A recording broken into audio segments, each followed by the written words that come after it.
Delhi ದಂಡಯಾತ್ರೆಗೆ CM DCM ತಯಾರಿ ನಡೆಸಿದ್ದಾರೆ. High command ಮಹತ್ವದ ಮೀಟಿಂಗ್ ಬಗ್ಗೆ ಚರ್ಚೆ. ಎಐಸಿಸಿ ಅಧ್ಯಕ್ಷರ ಕರೆಗಾಗಿ ಡಿಸಿಎಂ ಡಿಕೆ ಕಾದಿದ್ದಾರೆ. ಇನ್ನು ವೇಣುಗೋಪಾಲ್ ಸಂದೇಶದ ನಿರೀಕ್ಷೆಯಲ್ಲಿದ್ದಾರೆ ಸಿಎಂ. ಕರೆ ಮಾಡಿದಾಗ ಬನ್ನಿ ಅಂತ ಮಲ್ಲಿಕಾರ್ಜುನ್ ಖರ್ಗೆ ಹೇಳಿರೋದು. ದೆಹಲಿಗೆ ಹೋಗೋ ಮುನ್ನ ಕರೆ ಮಾಡ್ತೀನಿ ಅಂತ ಖರ್ಗೆ ಹೇಳಿದ್ದಾರೆ. ಮತ್ತೊಂದು ಕಡೆ ರಾಹುಲ್ ಗಾಂಧಿ ಅವರ ಭೇಟಿಗೆ ಸಿದ್ದರಾಮಯ್ಯ ಪ್ರಯತ್ನ ಮಾಡ್ತಿದ್ದಾರೆ.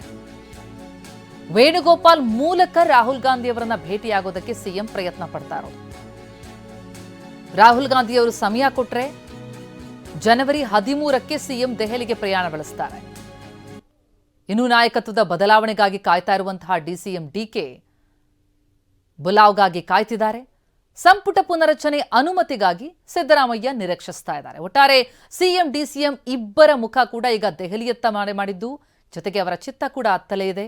ಒಂದು ಕರೆ ಬರುತ್ತಾ, ಹೋಗಿ ಚರ್ಚೆ ಮಾಡೋದಕ್ಕಾಗತ್ತಾ ಅಂತ ಕಾಯ್ತಾ ಇದ್ದಾರೆ. ವೇಣುಗೋಪಾಲ್ ಸಂದೇಶದ ನಿರೀಕ್ಷೆಯಲ್ಲಿ ಸಿಎಂ ಸಿದ್ದರಾಮಯ್ಯ ಇದ್ದಾರೆ. ಎಐಸಿಸಿ ಅಧ್ಯಕ್ಷರ ಕರೆಗಾಗಿ ಡಿಸಿಎಂ ಡಿಕೆ ಶಿವಕುಮಾರ್ ಕಾಯ್ತಾ ಇದ್ದಾರೆ.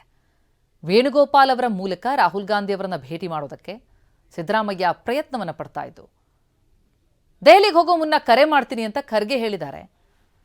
ಹಾಗಾಗಿ ಡಿಕೆ ಶಿವಕುಮಾರ್ ಕೂಡ ಕಾಯ್ತಾ ಇದ್ದಾರೆ. ಒಟ್ಟಾರೆ ಪಟ್ಟದ ಪಗಡೆಯಾಟ ಇನ್ನೂ ಕೂಡ ಅಸ್ತಿತ್ವದಲ್ಲಿದೆ. ಇಬ್ಬರ ಪ್ರಯತ್ನಗಳು ನಡೀತಾ ಇದೆ, ತೆರೆಮರೆಯಲ್ಲಿ ನಡೀತಾ ಇದೆ. ಜೊತೆಗೆ ಇಬ್ರು ಹೇಳ್ತಿರೋದೇನು, ಹೈಕಮಾಂಡ್ ಹತ್ತಬೊಟ್ಟು ಮಾಡ್ತಿದ್ದಾರೆ. ಹೈಕಮಾಂಡ್ ಏನ್ ನಿರ್ಧಾರ ತೆಗೆದುಕೊಳ್ಳುತ್ತೆ,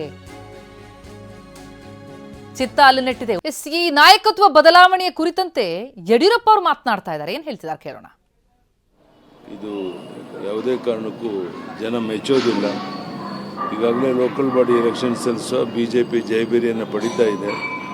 ಮುಂದಿನ ಚುನಾವಣೆಯಲ್ಲೂ ಸಹ ನಾವು ನಿಶ್ಚಿತವಾಗಿ ದೊಡ್ಡ ಒಂದು ಬಹುಮತದೊಂದಿಗೆ ಸರ್ಕಾರ ರಚನೆ ಮಾಡಬೇಕು ಅಂತ ದೃಷ್ಟಿಯಿಂದ ಕೆಲಸವನ್ನು ಮಾಡ್ತಿದ್ದಾರೆ. ನಮ್ಮ ಕಾರ್ಯಕರ್ತರು ಸಹ ತುಂಬ ಉತ್ಸಾಹದಿಂದ ಮುಂದೆ ಬಂದಿದ್ದಾರೆ, ಕೆಲಸ ಮಾಡ್ತಾ ಇದ್ದಾರೆ.